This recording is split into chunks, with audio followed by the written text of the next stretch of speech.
En el año 2006, lo borramos del sistema solar. Lo llamamos enano, un trozo de basura muerta y congelada, perdido en la oscuridad helada. Durante 76 años, fue el 9º planeta. Los niños aprendían su nombre en la escuela. Colgaba en los pósteres del espacio en cada aula, esa pequeña esfera gris en el borde más lejano, siempre un poco apartada, siempre un poco diferente a los otros 8. Y entonces, un día, 424 astrónomos levantaron la mano en Praga y decidieron que Plutón no era un planeta. Pero entonces ocurrió algo que nadie esperaba. Después de casi 10 años de vuelo y 5.000 millones de kilómetros, nuestra cámara llegó a Plutón. Una pequeña sonda del tamaño de un piano de cola, que llevaba a bordo 30 gramos de ceniza del hombre que descubrió Plutón. Y lo que nos mostró sacudió todo lo que creíamos saber sobre este mundo.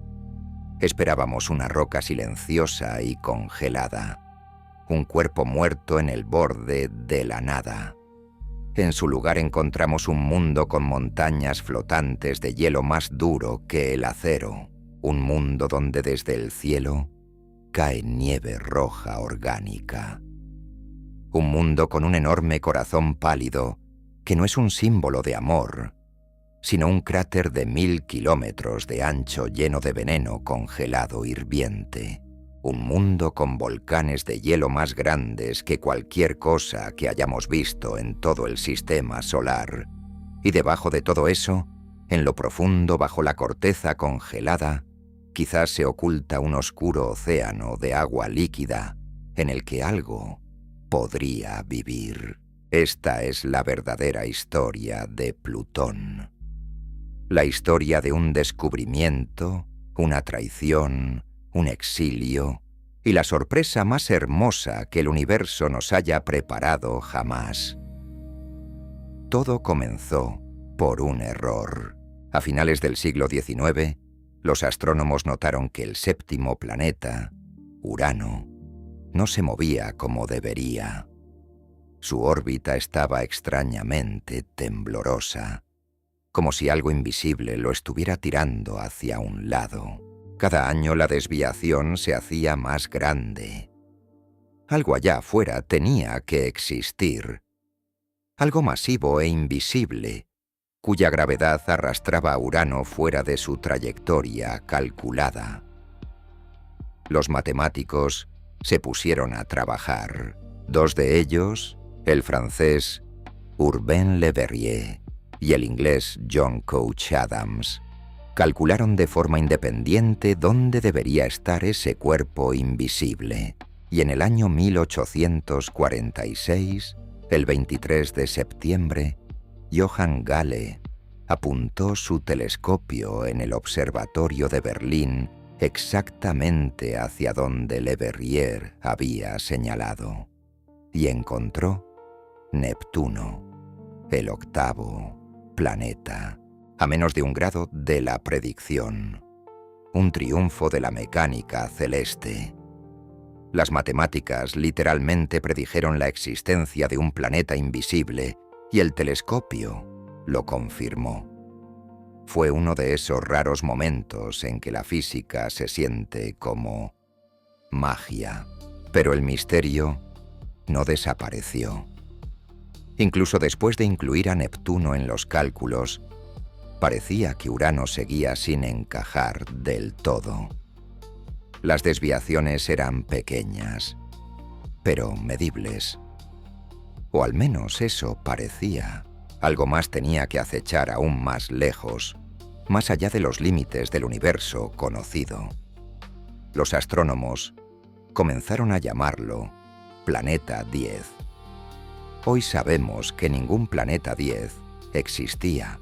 Esas discrepancias en la órbita de Urano fueron causadas por pequeños errores de medición y una estimación imprecisa de la masa de Neptuno. Cuando en el año 1992 la Voyager 2 pasó junto a Neptuno y midió su masa con precisión, las desviaciones en la órbita de Urano desaparecieron.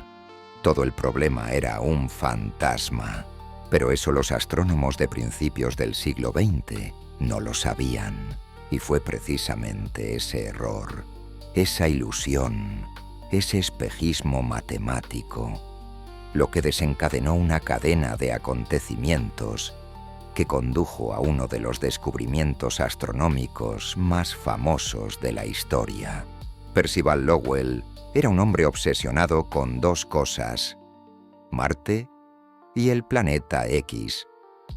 Nació en el año 1855, en una de las familias más ricas e influyentes de Boston. Los Lowell eran la aristocracia americana. El hermano de Percival, Abbott, llegó a ser presidente de la Universidad de Harvard. Su hermana Amy se convirtió en una famosa poetisa.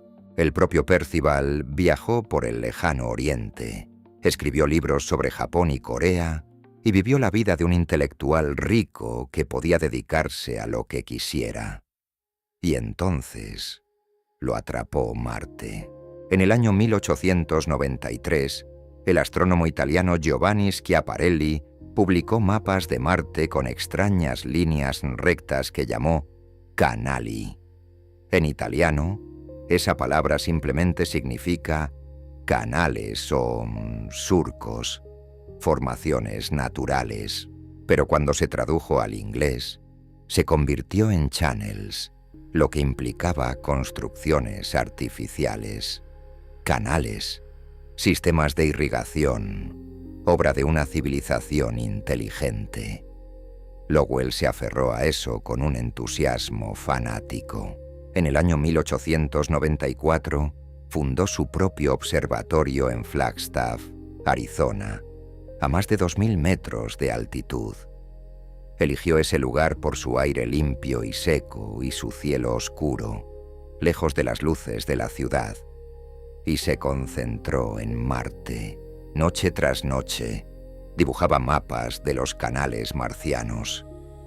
Veía cientos de ellos, una elaborada red de líneas rectas que conectaban zonas oscuras, que interpretaba como oasis. Publicó 3 libros: Marte en 1895, Marte y sus canales en 1906, Marte como morada de vida en 1908. En ellos presentaba la visión de Marte como un mundo moribundo, cuya avanzada civilización construía enormes canales de irrigación para llevar agua de los casquetes polares al Ecuador. La comunidad científica lo destrozó por eso. Alfred Russel Wallace, codescubridor de la teoría de la evolución, escribió un libro entero refutando las teorías de Lowell. La mayoría de los astrónomos no veían los canales o los consideraban una ilusión óptica. El observatorio de Lowell ganó una reputación de lugar donde la ciencia se mezclaba con la fantasía. Pero Lowell no se rindió. En 1905, centró su atención en su segunda obsesión y comenzó una búsqueda sistemática del planeta 10. Contrató un equipo de computadores, no máquinas, personas. En esa época así se llamaba a la gente que realizaba cálculos. Matemáticas y matemáticos que calculaban perturbaciones gravitacionales a mano. Su jefa era Elizabeth Williams, una de las primeras mujeres en la astronomía computacional americana, cuyo nombre hoy casi nadie conoce. Williams y su equipo pasaron años haciendo cálculos que hoy un ordenador haría en segundos, a mano, con papel y lápiz, con tablas logarítmicas. Juntos, calcularon el área aproximada del cielo donde debería estar el planeta X, y Lowell comenzó a fotografiar noche tras noche. Cada placa fotográfica capturaba millones de estrellas. Cada una necesitaba ser comparada con otra, tomada días o semanas después, buscando cualquier cosa que se hubiera movido. Y aquí hay una hermosa y cruel ironía. Hoy sabemos que en 2 de las placas fotográficas de Lowell de marzo y abril de 1915, Plutón está efectivamente capturado. 2 pequeños y tenues puntos de luz perdidos entre millones de estrellas. Solo que nadie se dio cuenta. Plutón era demasiado débil, demasiado cerca de una estrella brillante de fondo, y los cálculos de Lowell apuntaban a un lugar ligeramente diferente, así que nadie buscó donde realmente estaba. Lo tenía delante de los ojos, y no lo vio. Nunca encontró el planeta X. Murió el 12 de noviembre de 1916 de un derrame cerebral en su observatorio, y su búsqueda se detuvo durante largos 13 años. La viuda de Lowell, Constance, demandó al observatorio por $1 millón de su herencia, y las batallas legales se prolongaron durante toda la década de los 20. El observatorio no tenía dinero ni tranquilidad para hacer ciencia. Pero la historia del planeta X no terminó. Solo esperaba a la persona indicada. Esa persona se llamaba Clyde William Tombaugh. Y su historia es en sí misma increíble. Nació el 2 de febrero de 1906 en Streator, Illinois. Creció en una granja en Burdett, Kansas, un pequeño pueblo en medio de interminables campos de trigo. Su padre Murón y su madre Adele llevaban una granja mixta. Clyde amaba el cielo desde niño. En la noche de Kansas, lejos de cualquier ciudad, las estrellas eran tan brillantes que uno podía ver la Vía Láctea como un río resplandeciente cruzando todo el cielo. Cuando tenía 20 años, en el verano de 1928, llegó la catástrofe. Una tormenta de granizo destruyó la cosecha de su familia. Piedras de granizo grandes como pelotas de golf arrasaron los campos enteros. Con la cosecha, desapareció también la última oportunidad de Clyde de ir a la universidad. La familia no tenía dinero. La mayoría de la gente se habría rendido. Lo habría aceptado. Se habría quedado en la granja. Tombaugh no. Aprendió geometría y trigonometría por su cuenta, con libros prestados. Aprendió óptica solo. Aprendió a pulir lentes y espejos, probando distintas técnicas, arruinando y reparando, hasta alcanzar la calidad necesaria. Con piezas de equipo agrícola viejo, el eje de una segadora, el diferencial del Buick de su padre del año 1910 y moldes caseros, construyó su propio telescopio. Un reflector de 9 pulgadas. No era perfecto, pero funcionaba, y con ese telescopio comenzó a observar Júpiter y Marte. Pasaba horas en la noche de Kansas, bajo el frío, el viento, el polvo de la pradera, pegado al ocular, dibujando lo que veía. Dibujos detallados y cuidadosos de los planetas con sus bandas de nubes, manchas y lunas. Dibujos sorprendentemente precisos para ser obra de un autodidacta con un telescopio casero en medio de un campo de trigo. Luego empaquetó esos dibujos y los envió al Observatorio Lowell, en Arizona. Esperaba consejo. Quizás algún comentario de un astrónomo profesional.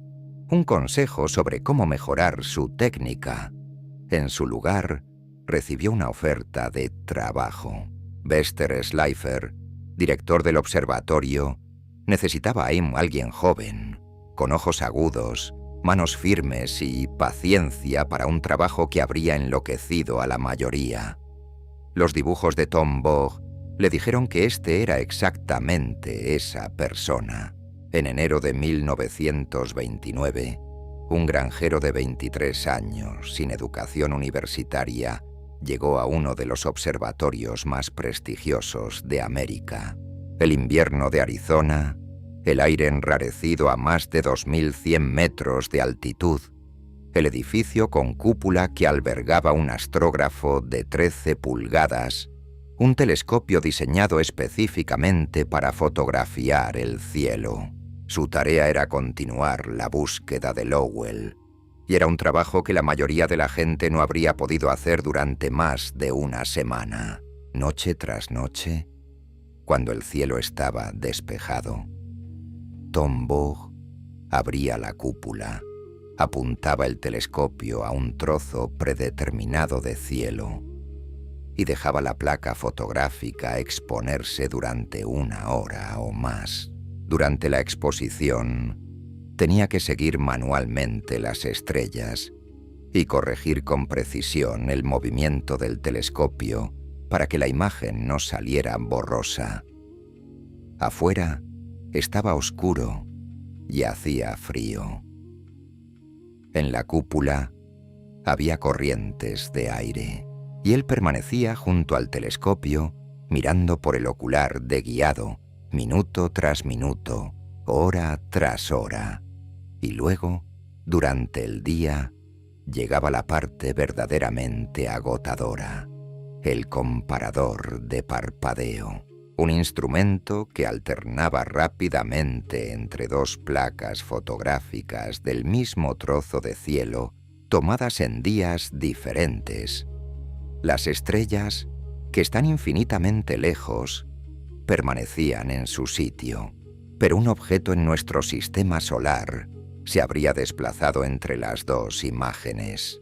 Saltaría de un lado a otro alternadamente. El problema era que en cada placa había hasta 900.000 puntos estelares. 900.000. Y Tom Bogue tenía que comprobar cada uno. Sistemáticamente, metódicamente, fila tras fila, cuadrado tras cuadrado. Los ojos pegados al ocular del comparador. Alternar, mirar, alternar de nuevo, mirar. Se movió algo. No. Siguiente cuadrado, hora tras hora, día tras día, semana tras semana. Empezó en febrero de 1929. Para el verano había examinado decenas de placas. Nada. Otoño. Nada. Invierno. Nada. Primavera de 1930. Nada. Un año de comparación monótona, agotadora, que quemaba los ojos de millones de puntos de luz. La mayoría habría abandonado después de un mes. Tom Bogue, número, el granjero de Kansas, sabía lo que era la paciencia. Sabía lo que era el trabajo duro sin garantía de resultado. Así que continuó. El 18 de febrero de 1930, alrededor de las 4 de la tarde, estaba comparando placas de la zona de la constelación de Géminis. Y lo vio. Un pequeño y tenue punto de luz que se había desplazado entre 2 imágenes, tomadas el 23 y el 29 de enero. El desplazamiento correspondía a un objeto más allá de la órbita de Neptuno. El corazón le empezó a latir más rápido, pero se mantuvo tranquilo. Miró de nuevo, y otra vez. Se había movido. Realmente se había movido. Llamó a sus colegas Carl Lampland y Bester Slipher al comparador. Uno tras otro, miraron. Los 3 coincidieron. Ese podría ser el objeto. Pero Slipher era extraordinariamente cauteloso. El observatorio Lowell tenía una reputación dañada por las afirmaciones de Lowell sobre los canales marcianos. La comunidad científica los miraba con sospecha. Cualquier descubrimiento prematuro o impreciso desacreditaría definitivamente al observatorio. No podían cometer errores. No podían anunciar el descubrimiento de un planeta que resultara ser un cometa, un asteroide o un artefacto fotográfico. Esperaron 3 semanas, tomaron más imágenes, verificaron la órbita, calcularon la distancia. El objeto se movía lentamente, lo que indicaba una distancia enorme. Era débil, lo que sugería un tamaño pequeño o una baja reflectividad. Pero se movía exactamente como debería moverse un objeto más allá de la órbita de Neptuno. Y el 13 de marzo de 1930, exactamente en el 153º aniversario del nacimiento de Lowell, y por coincidencia, el mismo día en que William Herschel descubrió Urano, anunciaron al mundo el descubrimiento de un nuevo planeta. La noticia recorrió el mundo como un rayo. Portadas de periódicos en todos los continentes, el 9º planeta, un nuevo mundo más allá de Neptuno. Miles de cartas llegaron con propuestas de nombre: Minerva, Plutón, Cronos, Zeus, Atlas, Prometeo, Erebo.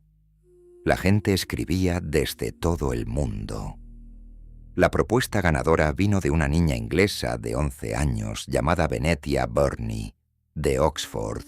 Una mañana durante el desayuno, el 14 de marzo de 1930, un día después del anuncio, su abuelo Falconer Madan, antiguo bibliotecario de la Biblioteca Bodleiana de Oxford, estaba leyendo un artículo del periódico sobre el nuevo descubrimiento. Mencionó que el planeta aún no tenía nombre, y Venetia, que justo estaba estudiando mitología griega y romana, dijo que tal vez podría llamarse Plutón, el dios del inframundo. Para un mundo que está tan lejos y tan oscuro, el abuelo pasó la propuesta a su amigo, el profesor de astronomía Herbert Turner. Turner estuvo entusiasmado y envió por telégrafo la propuesta al observatorio Lowell. 1 de mayo de 1930. Votación de los miembros del observatorio. Plutón recibió todos los votos. El nombre oficial fue anunciado.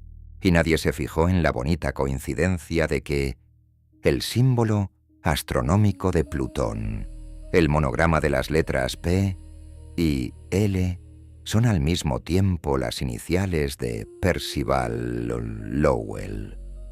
Venetia Burney recibió 5 libras de su abuelo por su propuesta. Vivió hasta los 90 años y murió en 2009. Nunca dejó de contar esa historia. Clyde Tombaugh se convirtió en un héroe.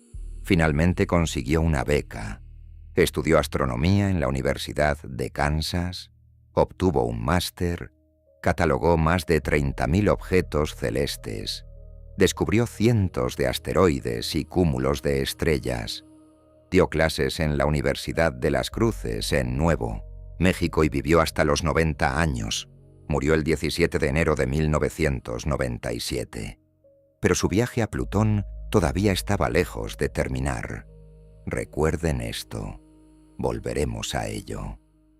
Durante 76 años, Plutón colgó en cada póster del sistema solar. El 9º planeta, el más pequeño, el más lejano, el más misterioso. Generaciones de niños lo recordaban como la última parada en la frontera del universo conocido. En los libros de texto, en las postales, en las enciclopedias. 9 planetas: Mercurio, Venus, Tierra, Marte, Júpiter, Saturno, Urano, Neptuno, Plutón. Todo el mundo lo sabía, pero desde el principio había algo raro con Plutón. Cuanto más precisos eran nuestros instrumentos, más pequeño resultaba ser Plutón. En 1930, justo después del descubrimiento, los astrónomos calcularon que Plutón tenía aproximadamente la masa de la Tierra. Eso habría encajado con las predicciones de Lowell para el planeta 10. Por fin, cuadraba, un cuerpo grande, lo suficientemente masivo como para afectar la órbita de Urano. Pero entonces llegaron telescopios mejores, y las estimaciones empezaron a reducirse. En los años 50, estimaban alrededor de 1/10 de la masa terrestre. En los 60 bajó a 1/100. En 1978, Jim Christie descubrió la luna de Plutón, Caronte, lo que permitió medir con precisión la masa del sistema. El resultado fue impactante. Plutón tiene una masa de apenas 1/459ª parte de la Tierra. Es más pequeño que nuestra luna. Es más pequeño que otras 7 lunas del sistema solar. Más pequeño que Ganímedes, Titán, Calisto, Io, la Luna, Europa y Tritón. Y su órbita alrededor del Sol es extraña. No es casi circular como la de los demás planetas. Es salvajemente elíptica.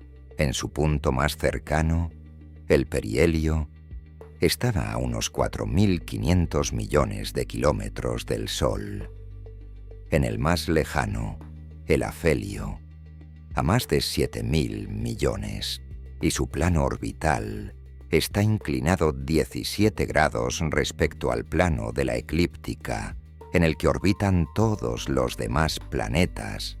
En un punto de su órbita, Plutón incluso se acerca más al Sol que Neptuno. La última vez que esto ocurrió fue en el periodo entre 1979 y 1999. Durante 20 años, el 9º planeta estuvo más cerca del Sol que el 8º. Ningún otro planeta se comporta así. En 1992 llegó el primer gran terremoto.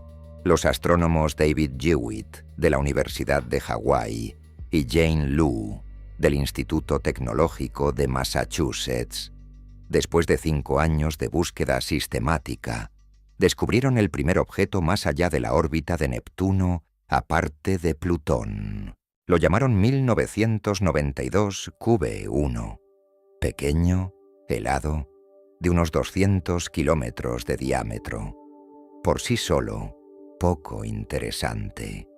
Pero era la prueba de que allá afuera había algo más.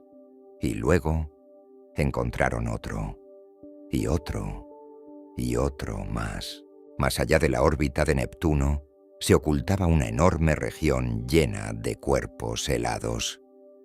Cientos, miles, decenas de miles. Se llama el cinturón de Kuiper, nombrado en honor al astrónomo neerlandés-estadounidense Gerard Kuiper, quien predijo la existencia de tal cinturón en los años 50. Y de repente, Plutón se encontraba en medio de un enorme enjambre de objetos similares, el más grande de ellos, pero aún uno de miles. De pronto, parecía que Plutón no era un planeta especial en el borde del sistema solar, sino el trozo más grande en un enorme campo de escombros cósmicos. Y entonces, en 2005, llegó la bomba. Un equipo liderado por Michael Brown del Caltech descubrió un objeto que llamaron Eris, por la diosa griega de la discordia, y ese nombre resultó profético. Eris era ligeramente más masiva que Plutón. El equipo de Brown la anunció como el 10º planeta. Los medios lo adoraron. 10º planeta descubierto. Pero si Eris era un planeta, entonces Plutón también tenía que serlo. Y si ambos eran planetas, ¿qué pasa con todos esos otros objetos similares que aparecían uno tras otro? Sedna, descubierto en 2003, Makemake, Haumea, Varuna, Quaoar, Orcus. ¿Dónde termina? 20 planetas, 50, 200. Los astrónomos se enfrentaban a un dilema. O bien el sistema solar tendría decenas, quizá cientos de planetas. O habría que cambiar la definición de lo que es un planeta. El 24 de agosto de 2006 se celebró en Praga la Asamblea General de la Unión Astronómica Internacional. Y esta es una historia que rara vez se cuenta completa. Al inicio de la conferencia estaban presentes casi 2.500 astrónomos de todo el mundo. Durante 2 semanas debatieron sobre muchos temas, pero el drama principal se desarrollaba a puerta cerrada, en el Comité para la Definición de Planeta. La propuesta original, presentada el 16 de agosto, era sorprendentemente generosa. Definía un planeta como cualquier cuerpo que orbita una estrella y que es lo suficientemente masivo como para que su propia gravedad le dé una forma aproximadamente esférica. Según esta definición, Plutón seguiría siendo un planeta, pero también lo serían Eris, el planeta enano Ceres en el cinturón de asteroides, e incluso Caronte, porque el baricentro del sistema Plutón-Caronte está fuera de Plutón. El sistema solar tendría 12 planetas, y el número crecería con cada nuevo descubrimiento. A muchos astrónomos, especialmente a los dinamicistas que estudian las órbitas de los cuerpos, no les gustó. Decían que era absurdo, que un planeta debía ser un cuerpo dominante en su entorno, no simplemente un trozo de hielo esférico. Propusieron una contrapropuesta con una tercera condición: limpiar el entorno orbital, sabiendo que eso excluiría a Plutón. Siguieron días de debate furioso, ponencias, contrapropuestas, intentos de compromiso que fracasaron. Una propuesta incluía una categoría de plutones para cuerpos similares a Plutón. Fue rechazada. Otra proponía la categoría de planetoide, también rechazada. Y entonces llegó el último día de la conferencia, el 24 de agosto. Y aquí está el detalle clave. La mayoría de los delegados ya se habían ido a casa. En la votación final quedaron menos de 500 astrónomos de los casi 2.500 originales. Muchos defensores de Plutón, que habían venido al inicio de la conferencia, ya no estaban presentes. La votación se realizó a mano alzada en el gran salón del Centro de Congresos de Praga. La nueva definición de planeta era clara. Un planeta debe orbitar alrededor del Sol. Debe ser lo suficientemente masivo como para que la gravedad le dé forma esférica. Y debe dominar gravitacionalmente su entorno. Debe haber limpiado su órbita de otros cuerpos de tamaño comparable. Plutón cumple las 2 primeras condiciones, pero la tercera no. Comparte su órbita con miles de otros objetos del cinturón de Kuiper. El resultado fue que 424 astrónomos votaron a favor de la nueva definición. Y Plutón cayó. De planeta a planeta enano. Del 9º puesto al número de catálogo 134.340. La reacción fue inmediata y tormentosa. Alan Stern, científico planetario y jefe de la misión New Horizons, que en ese momento ya llevaba 7 meses volando hacia Plutón, estaba furioso. Dijo textualmente que le avergonzaba la astronomía. Menos del 5% de los astrónomos del mundo votaron. Y señaló las consecuencias absurdas de la tercera condición. Si la Tierra orbitara donde está Plutón, tampoco cumpliría la definición de planeta. La Tierra no habría limpiado su órbita a esa distancia del Sol. Y eso no tiene sentido. Júpiter, el planeta más grande del sistema solar, comparte su órbita con miles de asteroides troyanos. El propio Neptuno no ha limpiado su órbita de Plutón. La definición castiga a los cuerpos por donde están, no por lo que son. Marte en el cinturón de Kuiper no sería un planeta. Júpiter en la nube de Oort no sería un planeta. Es absurdo. Michael Brown, el hombre que descubrió Eris y se ganó el apodo de asesino de Plutón, veía las cosas de manera completamente diferente. Dijo que la Unión Astronómica Internacional corrigió un error vergonzoso que se había perpetuado durante generaciones. El sistema solar por fin tiene sentido. Tenemos 8 planetas, 4 pequeños rocosos cerca del Sol, 4 gigantes gaseosos más lejos, y luego los restos. La reacción del público fue emocional y a menudo divertida.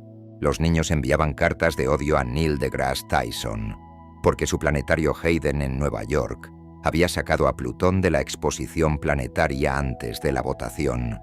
Ya en el año 2000, una carta de un tercer grado de Las Vegas decía que pensaban que Plutón es un planeta y que por favor escribiera de vuelta, pero no demasiado largo, porque estaban en tercero y no sabían leer mucho. La Sociedad Dialectal Americana eligió la palabra plutoed, es decir, ser degradado y devaluado, como la nueva palabra del año 2006. La legislatura del estado de Nuevo México, donde Tombaugh vivió y enseñó, declaró oficialmente que Plutón será siempre considerado un planeta en el territorio del estado.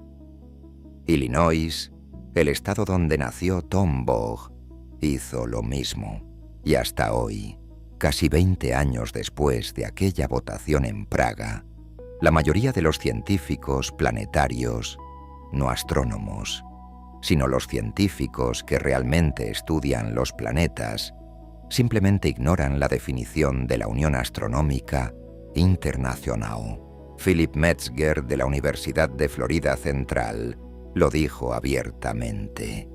Seguimos llamando planeta a Plutón en nuestros artículos científicos. También llamamos planeta a Titán y Tritón. Básicamente, ignoramos a la Unión Astronómica Internacional. Metzger y sus colegas publicaron en 2018 un estudio en la revista Icarus, en el que analizaron 200 años de literatura científica y descubrieron que el criterio de limpieza orbital nunca se había usado antes para definir un planeta. Era nuevo. Inventado en 2006. Según Metzger, el único criterio que se ha usado de manera consistente en la literatura especializada durante siglos es tener masa suficiente para alcanzar una forma esférica. Y eso, Plutón lo cumple. El debate continúa. Y probablemente no se resolverá en lo que nos queda de vida. Pero mientras los astrónomos discutían sobre palabras y definiciones, mientras el mundo se entretenía con chistes sobre el Plutón degradado y los niños escribían cartas enfadadas, ocurrió algo que puso toda la discusión patas arriba. El 19 de enero de 2006, apenas 7 meses antes de aquella votación en Praga, despegó desde Cabo Cañaveral una pequeña sonda. Su destino era Plutón, y lo que encontraría allí lo cambiaría todo. Pero eso en un momento. La misión, New Horizons, estuvo a punto de no existir. Y no una vez, sino 3. Alan Stern, científico planetario del Instituto de Investigación del Suroeste en Colorado, llevaba impulsando una misión a Plutón desde principios de los 90. Plutón era el último gran mundo del sistema solar que ninguna sonda había visitado jamás. Mercurio, Venus, Marte, Júpiter, Saturno, Urano, Neptuno. A todos habíamos enviado cámaras. Solo Plutón seguía sin ser visto. Solo una mancha borrosa en los mejores telescopios. Y Stern quería cambiar eso. El primer intento se llamó Pluto Fast Flyby. La NASA lo aprobó en los 90, pero el proyecto creció, se encareció y fue cancelado. El segundo intento se llamó Pluto Kuiper Express, aprobado en 1998. Pero en 2001, cuando el presupuesto superó los $1.000 millones, la NASA lo canceló de nuevo. Stern no se rindió. Propuso una tercera variante, más barata, más sencilla, más rápida. Convenció a la NASA de que convocara un concurso abierto. Se presentaron 2 equipos. El equipo de Stern de la Universidad Johns Hopkins ganó. Y entonces llegó el año 2003. La administración Bush propuso cancelar la misión una vez más como parte de recortes presupuestarios. Stern hizo lobby en el Congreso. Movilizó a la comunidad científica. La Sociedad Planetaria organizó peticiones. Miles de personas escribieron a sus congresistas y la misión fue salvada de nuevo, por los pelos, pero el tiempo se agotaba. Y este es un detalle que la mayoría no conoce. Plutón se estaba alejando del Sol. Su órbita ligeramente elíptica lo llevaba cada vez más lejos hacia el sistema solar exterior desde 1999. Y con la creciente distancia del Sol, la temperatura en la superficie disminuía.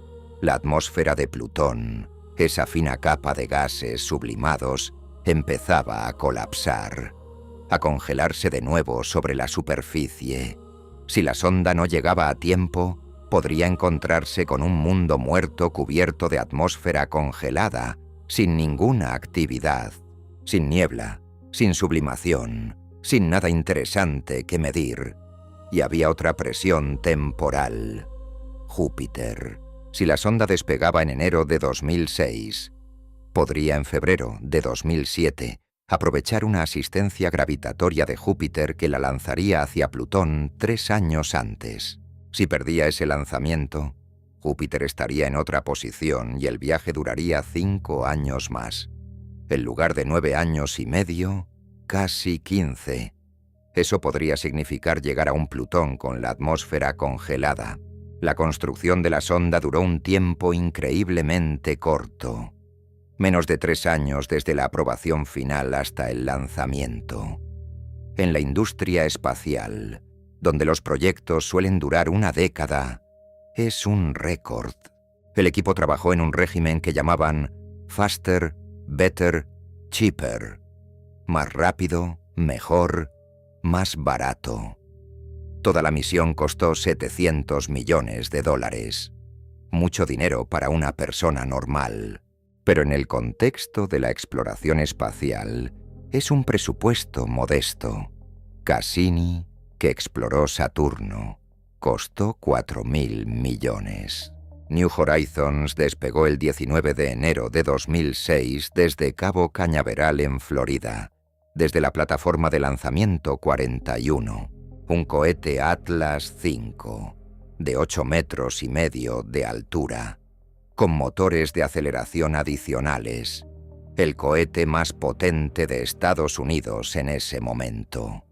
El lanzamiento tuvo que posponerse 2 veces, una por vientos fuertes, otra por un corte de energía en el Centro de Física Aplicada en Maryland, donde estaba el equipo de control. El 19 de enero, a las 14:00 del tiempo universal coordinado, los motores se encendieron. La sonda alcanzó la órbita y luego la tercera etapa del cohete, el Star 48, lanzó a New Horizons lejos de la Tierra a una velocidad de 58.500 kilómetros por hora. El lanzamiento más rápido en la historia de la astronáutica.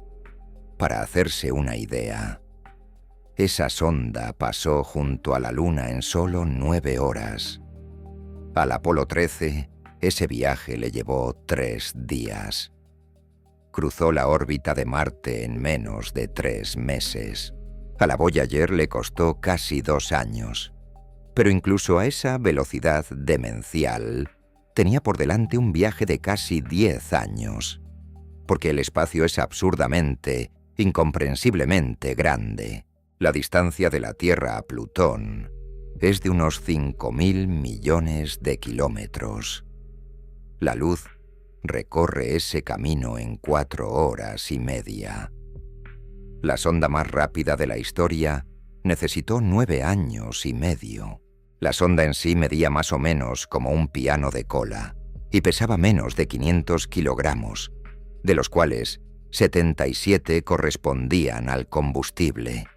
Para comparar, Cassini pesaba más de 5.000. New Horizons era intencionadamente pequeña y ligera para poder viajar rápido.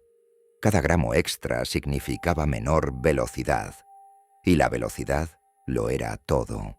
Pero incluso en ese pequeño cuerpo llevaba 7 instrumentos científicos, bautizados con un humor poco frecuente en la industria espacial. Ralph, nombrado por el personaje Ralph Kramden de la serie The Honeymooners, era el sistema de cámaras principal. Una cámara a color y un espectrómetro infrarrojo en un solo instrumento. Debía cartografiar la superficie de Plutón y descubrir de qué estaba compuesta. Alice, nombrada por la esposa televisiva de Ralph, Alice Kramden, analizaba la atmósfera en luz ultravioleta. Debía medir la composición, temperatura y estructura de la atmósfera de Plutón. Rex, nombrado por el dinosaurio doméstico de otro episodio de la serie, no tenía transmisor propio. En su lugar, escuchaba las señales de radio emitidas desde la Tierra que atravesaban la atmósfera de Plutón, y a partir de su distorsión, medía sus propiedades. LORRI, Long Range Reconnaissance. Imager era una cámara de alta resolución y campo de visión estrecho, capaz de tomar imágenes detalladas en blanco y negro a enormes distancias. Fue precisamente LORRI la que tomó esas famosas imágenes detalladas de Plutón que dieron la vuelta al mundo. SWAP, Solar Wind Around Pluto, y PEPSI, Pluto Energetic Particle Spectrometer Science Investigation, estudiaban la interacción de Plutón con el viento solar. Cómo fluye el viento solar alrededor de un cuerpo tan pequeño. Interactúa con su atmósfera. Crea Plutón algo parecido a una magnetosfera.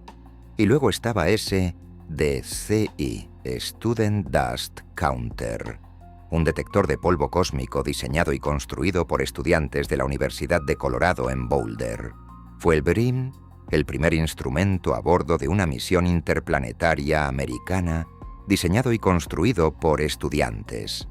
Medía la concentración de micrometeoritos durante todo el viaje desde la Tierra hasta Plutón y más allá.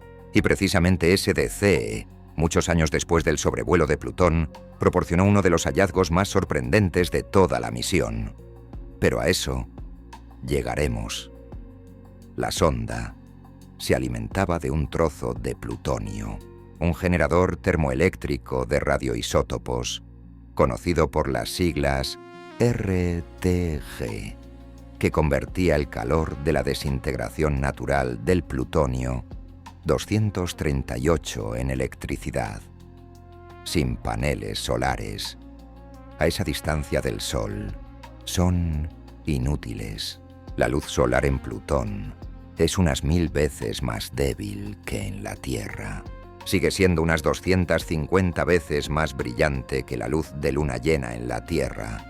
Así que en Plutón definitivamente no hay oscuridad total, pero no es suficiente para alimentar una sonda. El RTG proporcionaba al arranque unos 250 vatios. Eso es menos de lo que consume un aspirador promedio. Menos que 2 bombillas normales. Y de ahí había que alimentar todo. 7 instrumentos científicos, el ordenador de a bordo, el sistema de comunicaciones con la antena parabólica principal de 2,1 metros de diámetro, los calentadores que impedían que los instrumentos se congelaran en el frío glacial del sistema solar exterior. La velocidad de comunicación a la distancia de Plutón alcanzaba unos 1000 bits por segundo. Una sola imagen de calidad de la cámara LORRI tardaba horas en transmitirse. La descarga completa de todos los datos del sobrevuelo llevó más de 16 meses. A bordo, la sonda llevaba un disco compacto con 434.700 nombres humanos, de personas de todo el mundo que se inscribieron en el programa Envía tu nombre a Plutón, una bandera americana, un sello postal de Estados Unidos con la inscripción Plutón aún no explorado, un trozo de metal del primer vuelo espacial privado, el Spaceship One, 2 monedas de 25 centavos americanos y un pequeño contenedor de aluminio con 30 gramos de ceniza, la ceniza de Clyde Tombaugh, el hombre que en 1930 encontró Plutón usando un telescopio construido a mano con piezas de equipo agrícola. Ahora volaba hacia su descubrimiento. 9 años después de su muerte, a 5.000 millones de kilómetros de la granja en Kansas, en la tapa de ese contenedor estaba escrito lo siguiente: aquí reposan los restos del americano Clyde W. Tombaugh, descubridor de Plutón y de la tercera zona del sistema solar, hijo de Adele y Muron, esposo de Patricia, padre de Annette y Alden, astrónomo, profesor, amante de los juegos de palabras y amigo. La hija de Tombaugh, Annette Tombaugh Sitze, dijo a los periodistas el día del lanzamiento que era maravilloso, que papá saltaría de alegría, y su hijo Alden añadió que papá siempre decía que le gustaría ir a ver Plutón. Esto es un poco diferente a como se lo imaginaba. El 28 de febrero de 2007, 13 meses después del lanzamiento, New Horizons pasó junto a Júpiter. La aproximación máxima fue de 2.300.000 kilómetros, lejos en comparación con el posterior sobrevuelo de Plutón, pero lo suficientemente cerca para que la gravedad del planeta gigante atrapara la sonda y la catapultara hacia adelante como una onda. Asistencia gravitatoria. La gravedad de Júpiter añadió a la sonda 14.000 kilómetros por hora. Gratis, sin gastar combustible, solo aprovechando el campo gravitatorio del planeta más grande del sistema solar. Gracias a esta maniobra, el viaje a Plutón se acortó en 3 años enteros, y Júpiter fue al mismo tiempo un terreno de pruebas. La oportunidad de probar todos los instrumentos en un objetivo planetario real antes de llegar a Plutón, donde no habría segunda oportunidad. Los resultados superaron las expectativas. Durante 4 meses de observación intensa, de enero a junio de 2007, New Horizons tomó cientos de imágenes y gigabytes de datos. Ralph y Lori captaron nuevos detalles de la Gran Mancha Roja, una tormenta del tamaño de 3 tierras que lleva rugiendo en Júpiter al menos desde el siglo XVII. Midieron las velocidades exactas de los vientos a su alrededor. Captaron la pequeña mancha roja, una nueva tormenta que había aparecido solo unos años antes y demostraba que la atmósfera de Júpiter está en constante cambio. En la luna Io, el cuerpo más volcánico del sistema solar, observaron una erupción volcánica masiva del volcán Tvashtar, un enorme geyser de material fundido que se elevaba a 350 kilómetros sobre la superficie. Por primera vez captaron el desarrollo completo de una erupción de principio a fin. En la luna helada, Europa, descubrieron nuevas grietas y marcas en la superficie que sugerían actividad geológica reciente y reforzaron la sospecha de que bajo el hielo de Europa se oculta un océano. Por primera vez detectaron relámpagos en las regiones polares de Júpiter. Midieron la estructura de los anillos de Júpiter, que son tan débiles que desde la Tierra es casi imposible observarlos. Todo funcionaba. Los instrumentos proporcionaban datos. La comunicación era estable. New Horizons pasó el ensayo general. Estaba lista para su verdadero objetivo. Y entonces se dirigió hacia la oscuridad. Los siguientes 8 años, la sonda durmió la mayor parte del tiempo. Hibernación electrónica. El ordenador de a bordo funcionaba al mínimo. Los instrumentos estaban apagados. La comunicación reducida al mínimo. Una vez por semana, la sonda enviaba una breve señal a la Tierra. Un pulso, un marco de datos. Estoy viva. Sistemas en orden, nada más. Y el equipo en tierra, en el Centro de Física Aplicada de la Universidad Johns Hopkins en Maryland, esperaba. Verificaban esa señal semanal. Actualizaban los modelos de navegación. Planificaban las secuencias de observación que la sonda ejecutaría al llegar a Plutón. 8 años de preparación para unas pocas horas de sobrevuelo.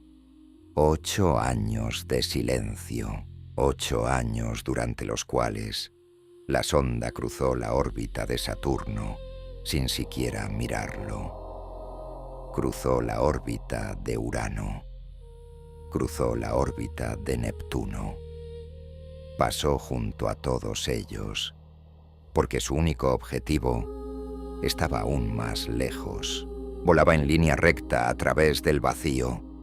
3.000 millones de kilómetros de espacio vacío en el que no hay nada. Ningún planeta, ninguna luna, ningún asteroide. Solo oscuridad y silencio, y el flujo infinitamente tenue del viento solar. 8 años durante los cuales Plutón se convirtió en un enano. La sonda despegó hacia el 9º planeta, y mientras volaba, el destino de su viaje dejó de ser un planeta. 8 años durante los cuales el mundo entero olvidó que algo volaba hacia Plutón. Los medios dejaron de informar. El público se concentró en otras cosas. New Horizons volaba en silencio y en el olvido. Y entonces, en diciembre de 2014, la sonda despertó. Los instrumentos se encendieron uno tras otro. La comunicación se restableció. La cámara LORRI apuntó a Plutón y tomó la primera imagen de navegación. Plutón seguía siendo solo un punto brillante, unos pocos píxeles en el sensor, pero era el punto correcto en el lugar correcto.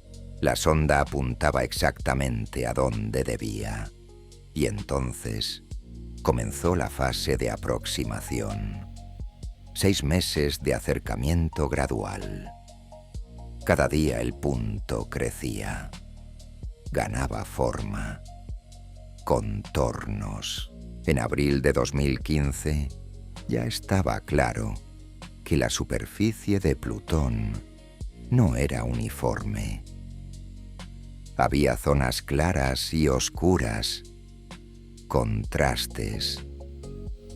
Algo en la superficie reflejaba más luz y algo menos. Y entonces, unas 10 semanas antes del sobrevuelo, ocurrió algo que levantó de la silla a cada miembro del equipo científico. En la superficie de Plutón comenzó a dibujarse un enorme corazón brillante. Nadie lo esperaba. Ningún modelo, ninguna simulación, ninguna estimación había predicho que un cuerpo en el borde del sistema solar tendría en su superficie una formación con forma de corazón de unos 1.600 kilómetros de diámetro. Kathy Olkin, subdirectora del proyecto, recordaba que cuando esa imagen apareció por primera vez en la pantalla, toda la sala se quedó en silencio. Y entonces alguien dijo que no podía ser, que tenía un corazón. Las imágenes llegaron a Internet y dieron la vuelta al mundo. Plutón tiene un corazón. Ese pequeño mundo rechazado, ese enano degradado, ese trozo de basura congelada en el borde de la nada, tiene un corazón. La gente se imprimía camisetas, se pintaban Plutón en la cara, escribían poemas. Internet explotó y nadie sospechaba en ese momento que ese corazón ocultaba algunos de los procesos geológicos más extraños jamás observados por el ser humano, que bajo ese corazón quizá yacía un océano, que ese corazón era tan pesado que hizo girar el planeta entero. Pero a eso llegaremos. Primero tenemos que pasar por lo que ocurrió 10 días antes del sobrevuelo, porque la misión estuvo a punto de terminar en catástrofe. El 4 de julio de 2015, día de la independencia de Estados Unidos, 10 días para el sobrevuelo. El equipo celebraba y al mismo tiempo se preparaba para la fase más intensa de la misión. Las secuencias de observación estaban cargadas. Todo estaba listo. Y entonces, por la tarde, llegó el mensaje que todo director de misión teme: pérdida de señal. El ordenador de a bordo se sobrecargó. Intentaba simultáneamente comprimir datos recopilados anteriormente y cargar nuevas secuencias de observación para el sobrevuelo. Eran demasiadas operaciones a la vez. El ordenador detectó una anomalía, la evaluó como potencialmente peligrosa e hizo exactamente aquello para lo que estaba programado. Puso la sonda en modo de emergencia, apagó los instrumentos científicos, detuvo el programa de observación, cambió al sistema de respaldo y empezó a transmitir una señal de emergencia. 2 horas, 120 minutos durante los cuales la sonda no recopiló ningún dato científico y el equipo de control en la Tierra ni siquiera sabía lo que estaba pasando, porque la señal de Plutón necesitaba 4 horas y 25 minutos para llegar a la Tierra, a la velocidad de la luz, 4 horas y media en un sentido. Cualquier comando enviado desde la Tierra tardaba otras 4 horas y media en llegar a la sonda.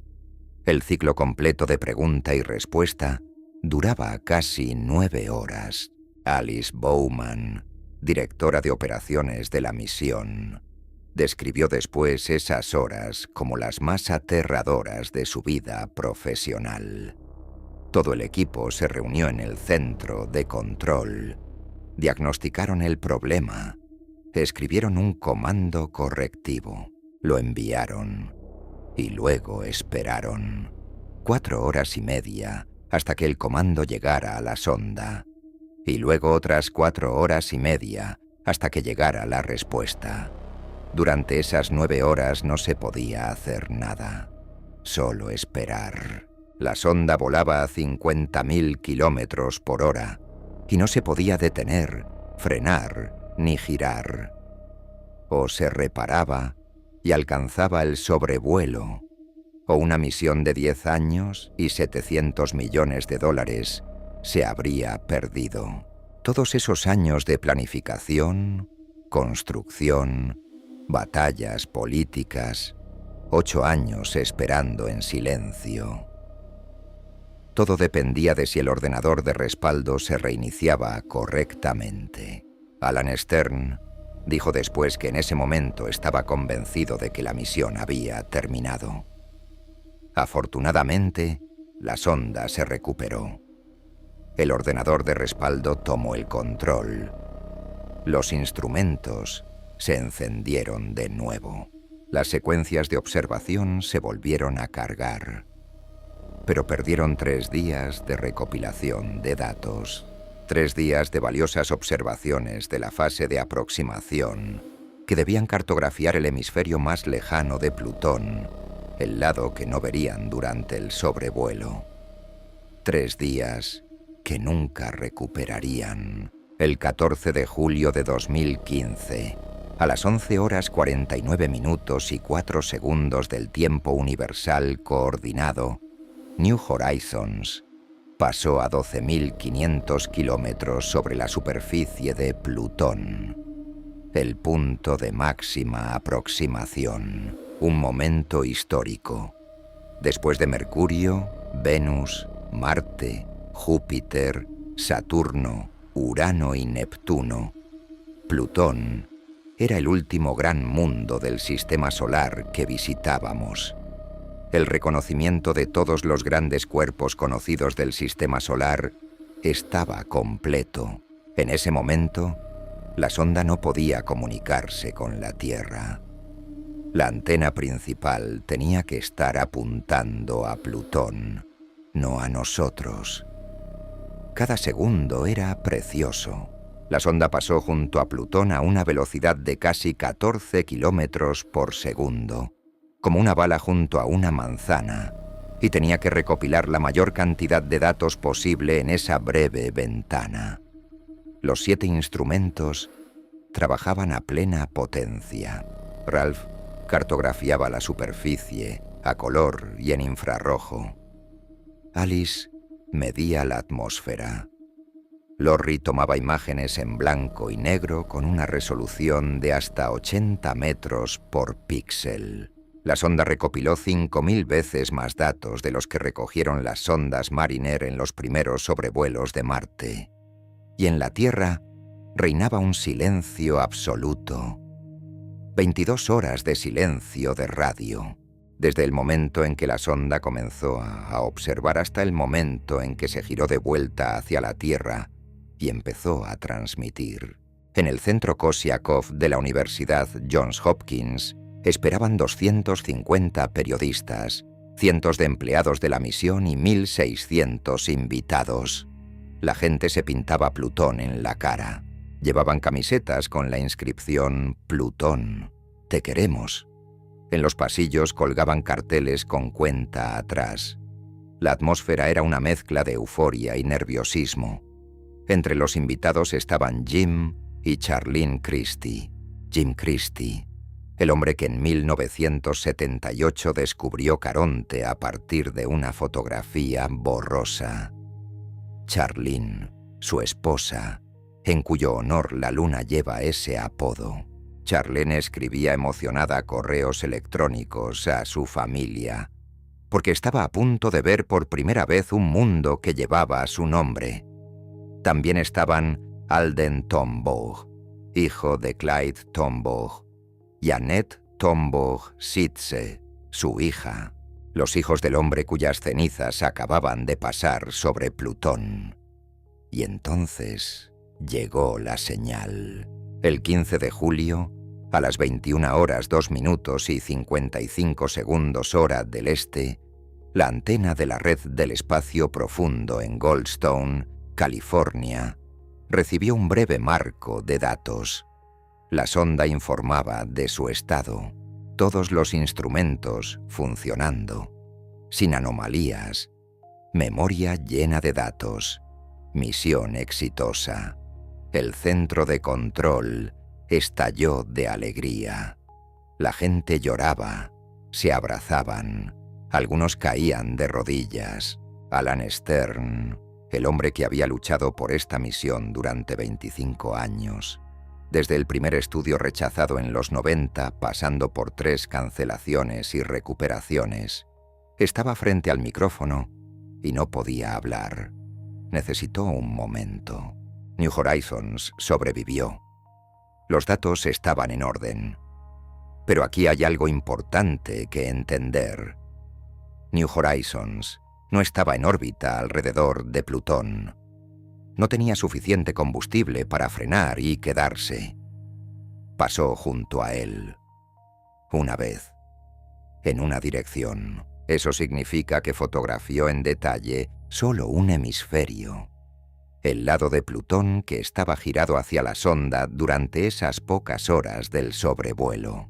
El otro hemisferio lo tenemos solo en baja resolución de la fase de aproximación, e incluso parte de esos datos los perdimos por el fallo del ordenador. La mitad de Plutón sigue siendo en gran parte desconocida. La mitad de un mundo que nos asombró más que cualquier otra cosa en todo el sistema solar. ¿Qué se esconde en ese otro lado? ¿Qué montañas? ¿Qué glaciares? ¿Qué volcanes? ¿Qué secretos? No lo sabemos, y no tenemos forma de averiguarlo a menos que enviemos otra sonda. Y aún así, incluso con esa única mitad, descubrimos más de lo que nadie esperaba. Esperábamos una esfera muerta y congelada, un trozo inerte de hielo y roca, girando silenciosamente en el borde del sistema solar desde hace 4.500 millones de años. Algo como nuestra luna, solo que más pequeño y más lejano. Nada interesante, nada sorprendente, quizá unos cuantos cráteres, quizá una monótona superficie gris cubierta de polvo. Ese era el consenso. Eso esperaba la mayoría de los científicos. En su lugar encontramos uno de los mundos más complejos y activos de todo el sistema solar. Alan Stern, jefe de la misión, lo resumió en una sola frase que se hizo famosa.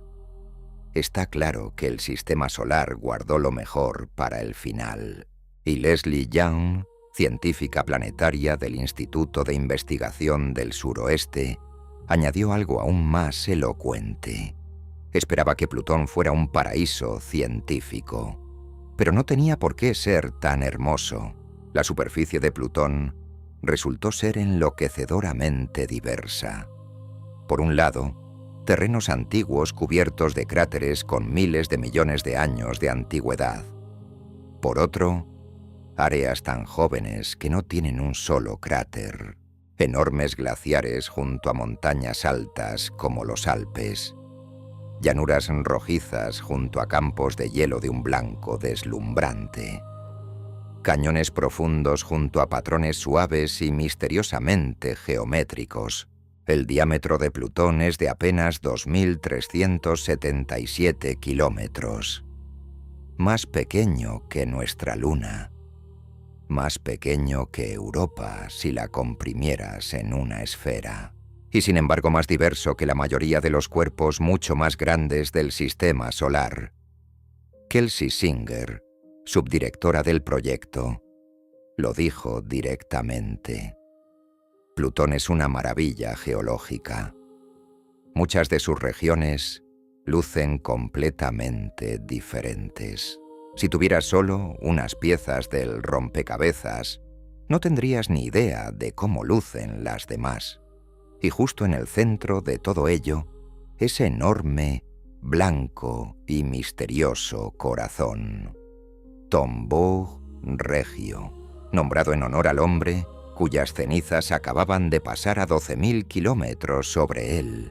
Es hora de mirar lo que realmente se esconde en ese corazón, porque lo que parece un símbolo de amor es en realidad una cicatriz de 1.000 kilómetros de ancho, dejada por una catástrofe cósmica. Y lo que llena esa cicatriz es uno de los procesos más extraños de todo el sistema solar. Pero primero hay que entender una cosa. En Plutón hace un frío que no pueden imaginar. Menos 230 grados Celsius. Deténganse un momento en ese número. Menos 230. Esa es la temperatura promedio en la superficie de Plutón. En la Tierra, la temperatura más baja registrada de forma natural es de menos 89,2 grados, medida en la estación rusa Vostok, en la Antártida, en 1983. Menos 89. Y ese es un lugar donde solo sobreviven unas pocas bacterias y humanos en bases aisladas con calefacción. Plutón es 140 grados más frío. A menos 230 grados Celsius, unos 43 kelvins, la materia empieza a comportarse de formas extrañas. Sustancias que en la Tierra consideramos gases, aquí se comportan como rocas. El nitrógeno, ese gas aburrido e invisible que compone el 78% del aire que están respirando ahora mismo, aquí es sólido como una piedra. Yace en la superficie en forma de láminas de hielo transparente y amarillento.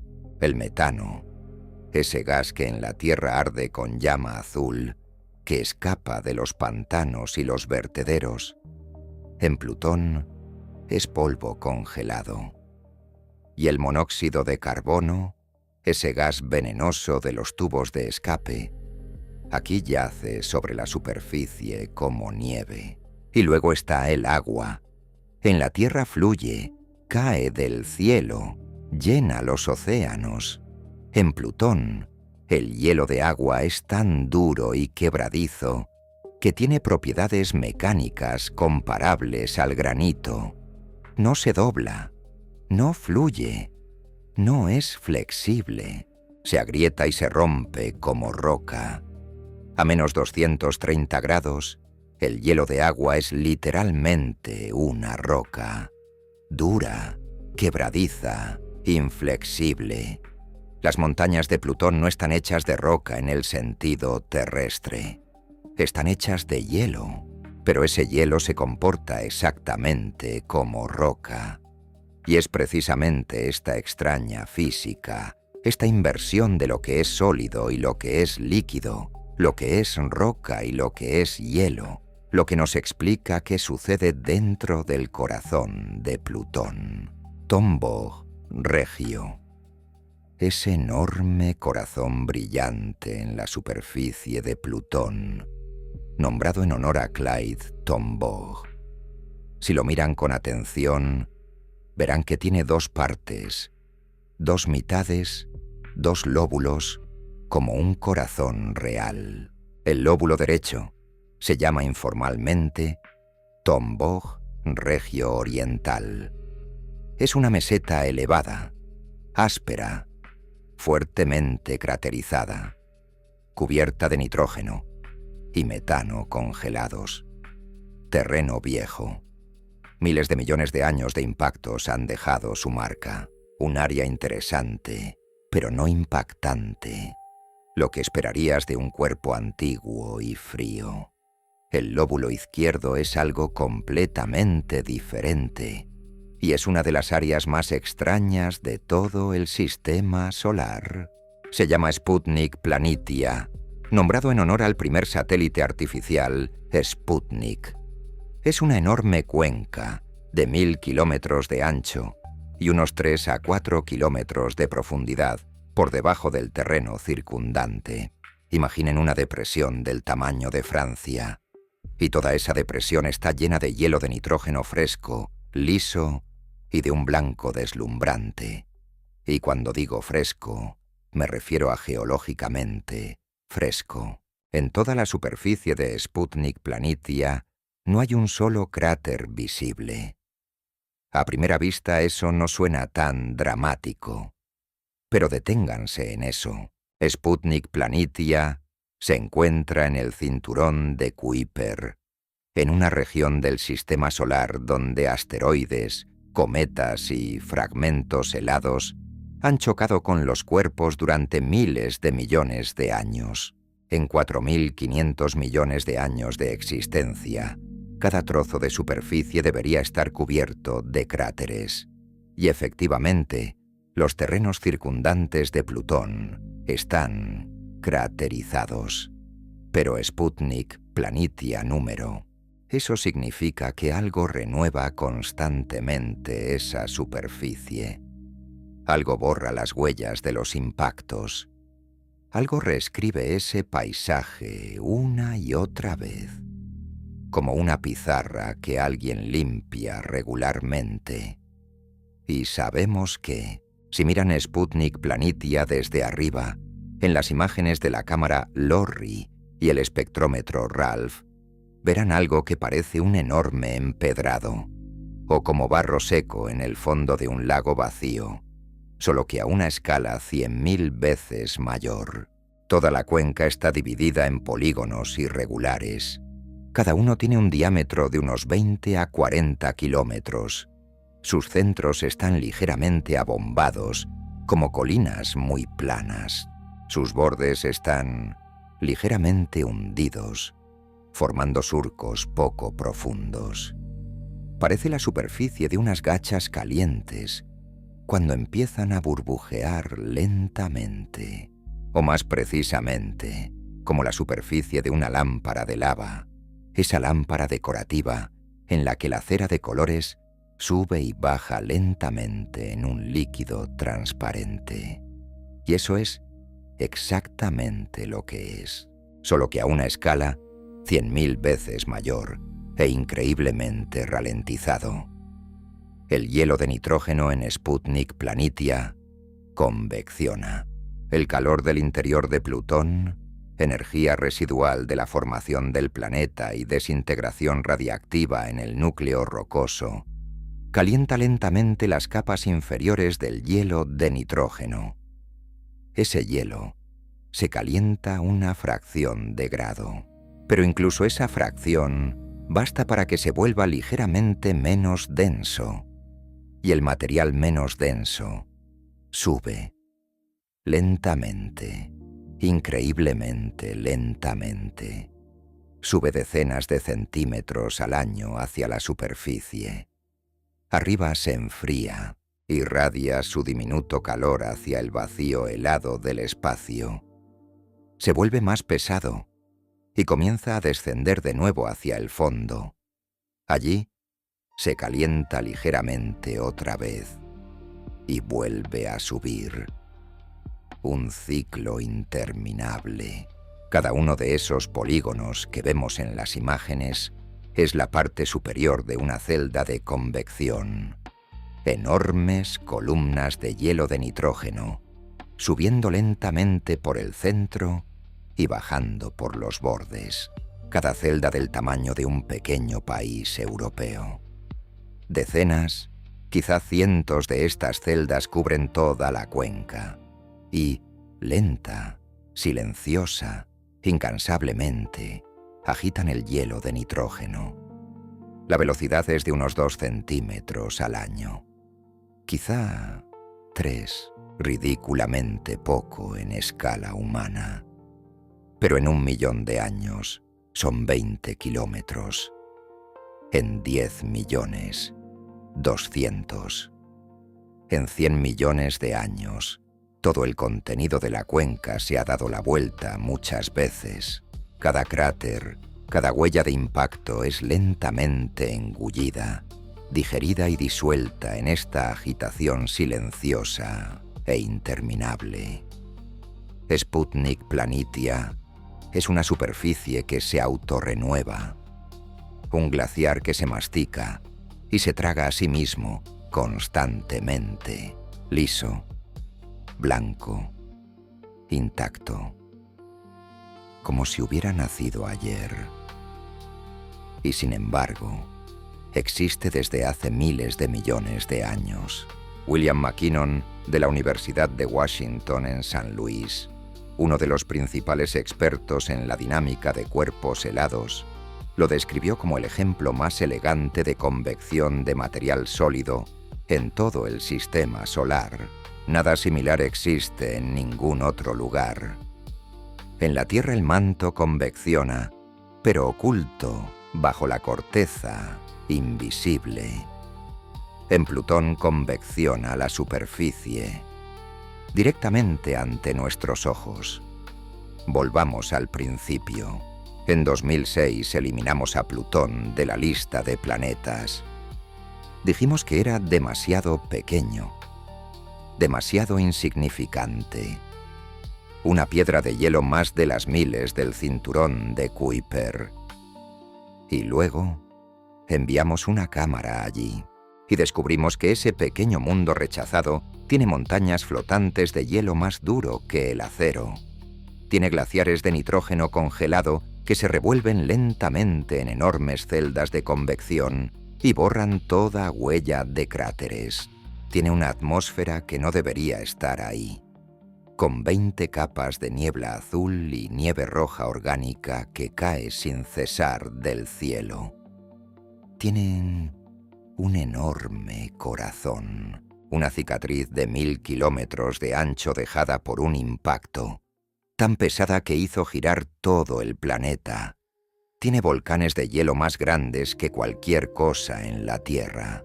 Y bajo todo eso, bajo decenas de kilómetros de corteza congelada, quizás se oculta un oscuro océano de agua líquida, tan antiguo como el propio sistema solar.